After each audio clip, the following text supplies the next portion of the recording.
This is week 2 of the spring trimester of 2018. Okay, so this is what my portrait painting looked like at the end of last week. So it's just that week was working on the drawing of it and the shadow colors and just started putting color in. So this week I'm working towards getting the colors and the values more accurate, specifically really pushing up the light shape and getting it as bright as it needs to be. Monday I start with the head and I'm working on those lighter values, and I'm still dry brushing the paint on, so I'm not using any medium, but I am putting the paint on a little bit thicker so it's getting brighter and more colorful.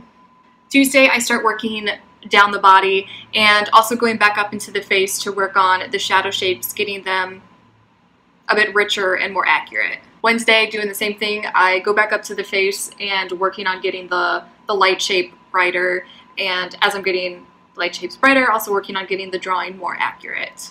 So Thursday, I feel like I have a really good base now with the light shape, so I really want to push the key and by getting showing my lightest, most colorful parts, which I'm seeing as the nose definitely and the highlight on the forehead. So I mix up paint and I start putting it on the nose and the forehead to get it more accurate and blending it out where it needs to be.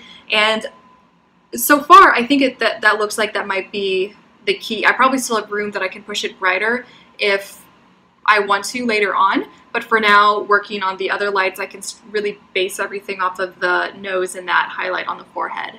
On Friday, I work on the highlight in the hair, getting that brighter, and then also the dark parts in the hair a lot more richer. And then I start working on the body, really working on the light shape and doing a lot of correcting of the drawing as well, since that's kind of like the furthest behind. I've been focusing more so on the head.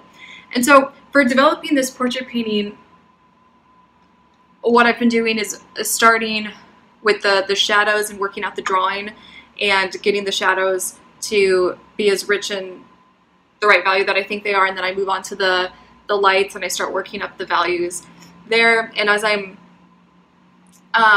bringing up the brights in the lights, like making them a lighter value and more colorful, I'm seeing then where I can really push the shadow shape, where I can get it richer and more colorful where it needs to be. And as I'm getting things closer to how they're looking value-wise, it's also helping me see where I can get the drawing more accurate as well. And then on for my still life, my big still life, I'm going around seeing what things need attention. One thing that's been really bothering me is the rug that's hanging in the background that gives this nice rich red color back there. And I wanted to work on that because I'm not happy yet with how it's been looking.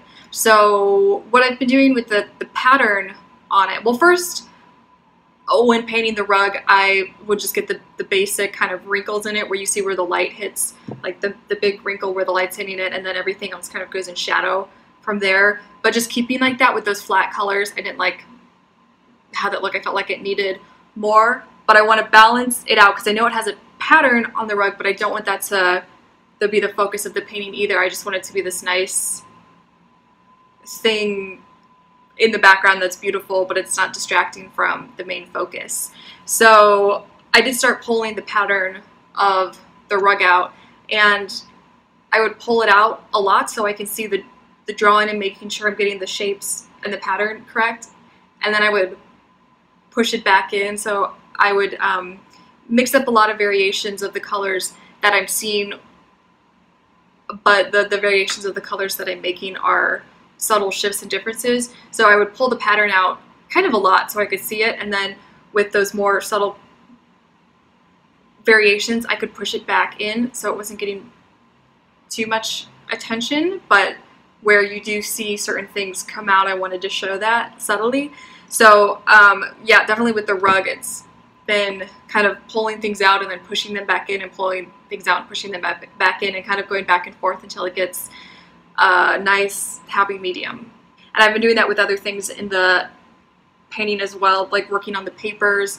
There's a design on the page that's on top, and then the one that's below that, there are paragraphs. And I don't want to like get things too detailed because the story of the painting isn't about what's specifically written on the pages, so I don't think that's important, and I think that would be kind of distracting and not as beautiful as it could be if I kind of just show the impression of what that looks like. So the same thing where I'll pull a pattern out that's on the pages, like the design and the words, and then push it back in where it needs to go. And I'm still not satisfied yet with the paper, so I think I want to go back and forth with that a little bit more. And then what I want to be working on next week is the scale, where I have the drawing of it down, and I think that's good, but I need to bring certain things out a little bit more, and other things I need to push back down a little bit more, so I can get a nice happy balance with that. So the big still life is coming along. I was last week kind of worried that I wasn't going to get this done in time, and I still kind of feel that way because I have 3 more weeks of school now to finish it, but a lot of things are going a lot faster than I anticipated. So yeah, I think I'll get this done to where I like it, I'm pretty sure.